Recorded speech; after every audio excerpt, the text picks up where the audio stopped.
Well, I should tell you, without disclosing any confidence, that today I spoke very briefly on the phone with Derek Sloan himself. I invited him to come on the show to make his case.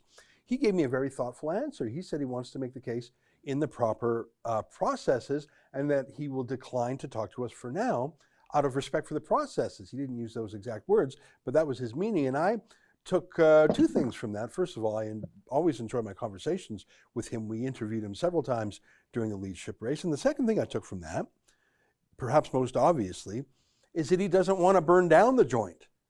He didn't pick this fight with the Conservative Party, and it sounds like he wants to try and stay in the fold. He's not torching the place on his way out. He's not fighting back wildly. I mean, it is true he put out a statement with his position yesterday, which I think was incredibly important to rebut the slanders against him, but he right now wants to work within the party system. The question is, how can Erin O'Toole back down without losing face? Joining us now via Skype from Winnipeg is our favorite Winnipegger, Spencer Fernando, the boss of SpencerFernando.com.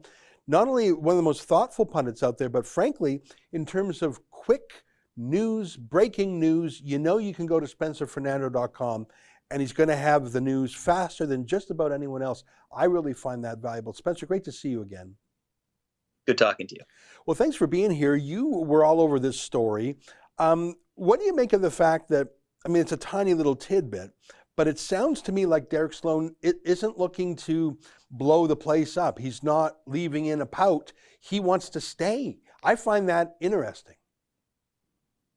Yeah, well, I think he's looking what happens to most other people when they get pushed out of a party, and then if they try to run as an independent, they generally lose. I mean, Jody Wilson-Raybould was an exception to that, but she had such a high national profile, and she's a very good politician, right? So she was able to survive that, but I mean, Jane Philpott didn't.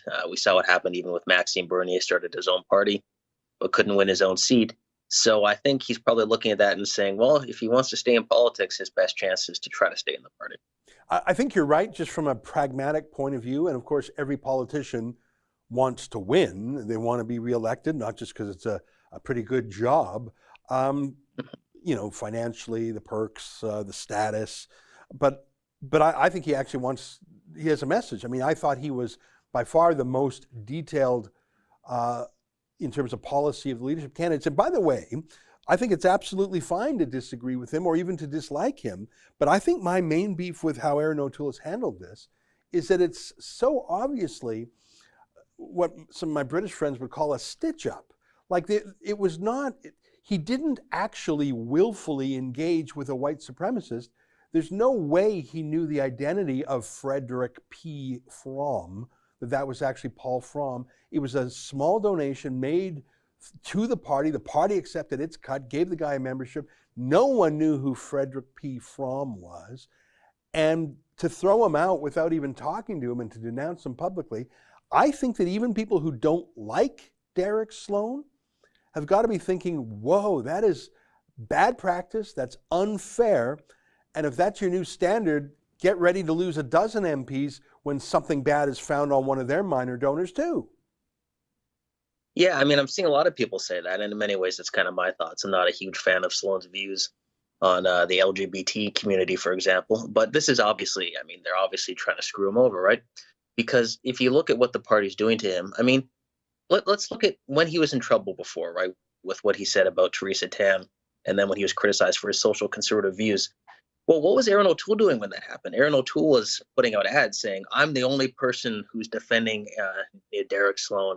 I'm standing with them. You know, he was trying to win the leadership, right? So, you know, when Sloan was in trouble for other things, O'Toole was very glad to be seen as, you know, Derek Sloan's best friend. Oh, yeah, I'm standing with him.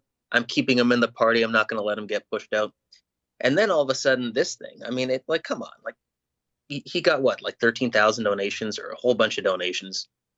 There's no way they're looking at every one of them. The Conservative Party accepted it. And now we're seeing people, it looks like on Twitter, talking about how it looks like Fromm might actually be a current member of the party. You know, he might be registered to go to their convention.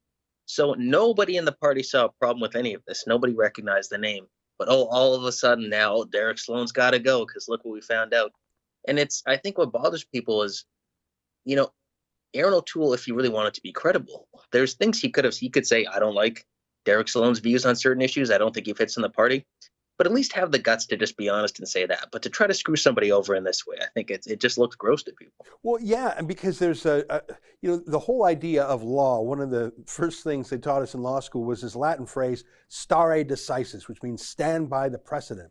Another way of saying that is everybody should know the law so they have some safety, security. What are the rules? You got to know the rules if you want to play a game.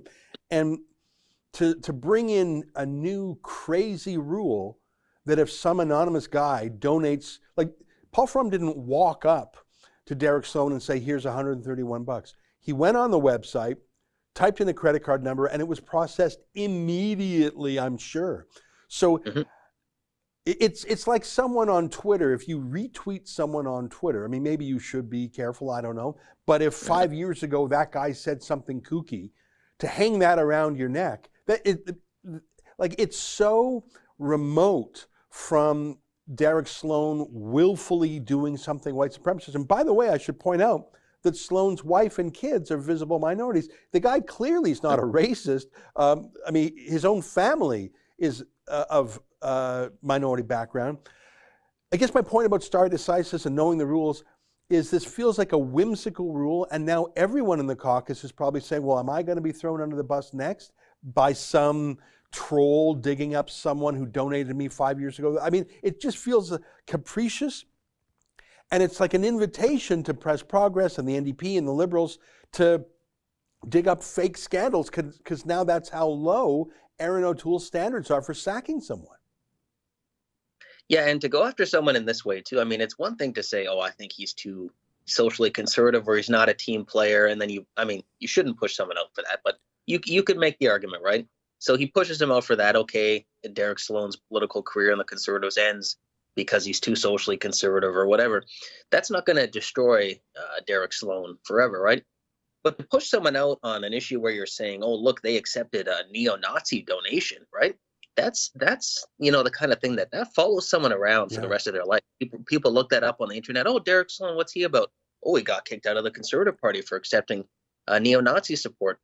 So when you're willing to destroy somebody in that way, and when it's so obviously dishonest, I think that's pretty disgusting. And I think your point about other Conservative MPs, I'm sure last night a whole bunch of Conservative MPs were calling up their EDAs saying, hey guys, you want to send me a list of everybody who's donated in the past few years? I just want to take a look and see what names are on there. Yeah. And a lot of them must be saying, if I get in trouble, what? Is there going to be a bad Press Progress article about other MPs? And then Erin O'Toole's going to say, well, see you later, your career's over. Yeah. I think a lot of them might be having some second thoughts about this. That's an excerpt from my daily show, The Ezra Levant Show. Every day I do a monologue on the news of the day, then I interview an interesting guest, and then I read my hate mail. You gotta subscribe. Go to rebelnews.com.